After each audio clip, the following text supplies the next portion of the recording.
Halo, assalamualaikum warahmatullahi wabarakatuh. Perkenalkan, nama saya Sipa Fauzia. Di sini Sipa akan menjelaskan sedikit tentang isu masalah etika yang perlu diperhatikan dalam penggunaan teknologi saat ini.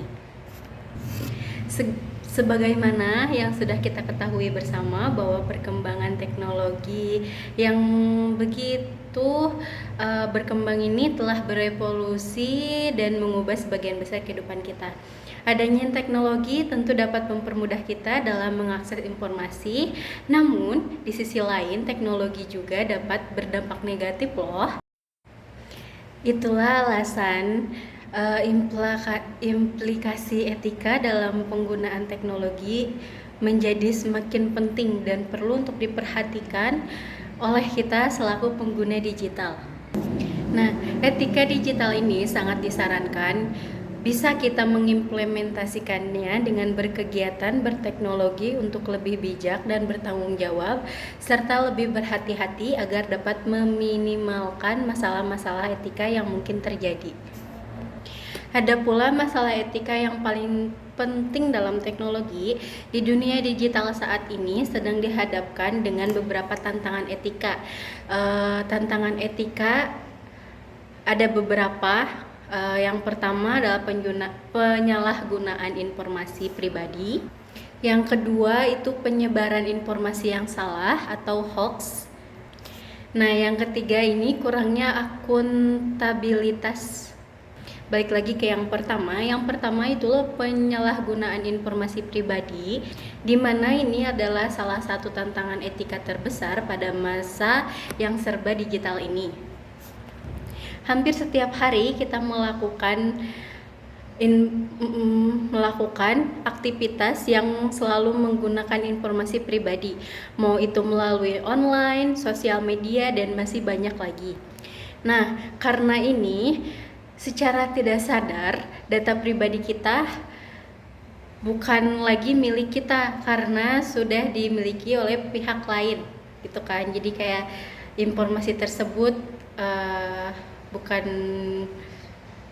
milik pribadi. Apalagi kalau misalkan ada satu contoh nih, saya pernah ikut lowongan kerja lewat web tersebut kan, terus di sana ada kayak data-data, emang saya memasukkan data tersebut, tapi yang saya nggak tahu bahwa data tersebut itu bohong, hoax, dan mereka menggunakan data saya pribadi untuk menggunakan pinjaman online. Tapi untungnya ada beberapa yang masuk email saya dan saya belum menyetujuinya, jadi ya batal gitu, belum terjadi. Tapi saya pernah hampir terjadi seperti itu. Nah, di tahun 2022 juga di Indonesia digemparkan dengan kasus kebocoran data dan penjualan data pribadi yang dilakukan oleh beberapa perusahaan. Selain itu, sedang hangat juga pemberitaan terkait dengan pinjaman online menggunakan data orang lain yang tadi sempat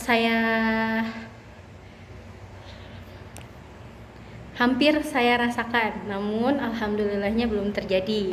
Nah, yang kedua adalah penyebaran informasi yang salah atau hoax ini. Hoax ini sering dengan mudahnya dalam akses internet. Yang tadi kayak saya poker itu kan, itu hoax juga kan termasuknya gitu. Terus hoax juga banyak banget, mau itu di media sosial dan dapat kita akses secara real time. Sayangnya tidak semua tidak semua informasi itu benar. Nah, karena kemudahan teknologi saat ini, jadi tidak dapat dimungkiri dengan yang ditawarkan pengembangan teknologi ternyata memiliki konsekuensi yang membawa banyak masalah etika. Selanjutnya, yang ketiga adalah kurangnya akuntabilitas. Seringkali beberapa perusahaan beroperasi dengan melibatkan pihak ketiga dan teknologi secara bersamaan. Hal ini menyebabkan terjadinya kurangnya tanggung jawab dan kesadaran atas tata kelola data seperti penggunaan big data, keamanan cyber, pengelolaan informasi identitas pribadi atau disingkat PII. Ada beberapa cara beretika dalam teknologi.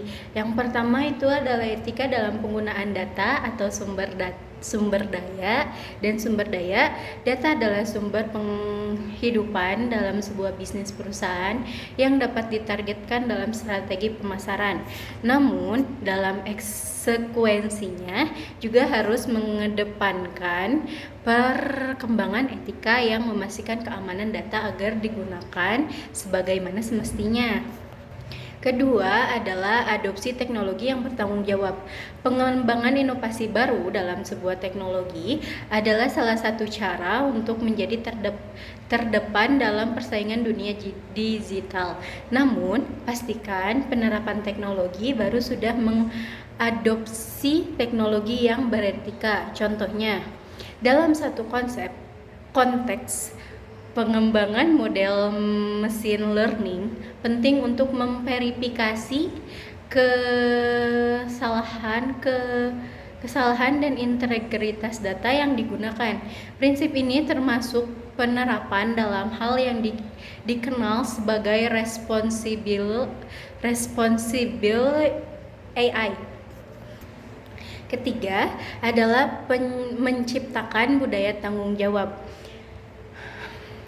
Tanggung jawab dalam penggunaan teknologi itu harusnya diembankan kepada salah satu pihak tapi idealnya semua pelaku digital juga harus memiliki pemahaman yang lebih baik tentang etika teknologi, peraturan, dan dampak sosialnya. Dengan demikian, rasa tanggung jawab akan tumbuh dalam pengembangan dan penggunaan teknologi. Hal ini dapat membantu mengurangi salah satu dampak negatif yang diakibatkan oleh penggunaan teknologi tersebut. Dengan menciptakan budaya tanggung jawab, maka inovasi teknologi dapat selaras dengan prinsip-prinsip etika dan dapat memberikan kontribusi yang positif kepada masyarakat tanpa adanya kekhawatiran.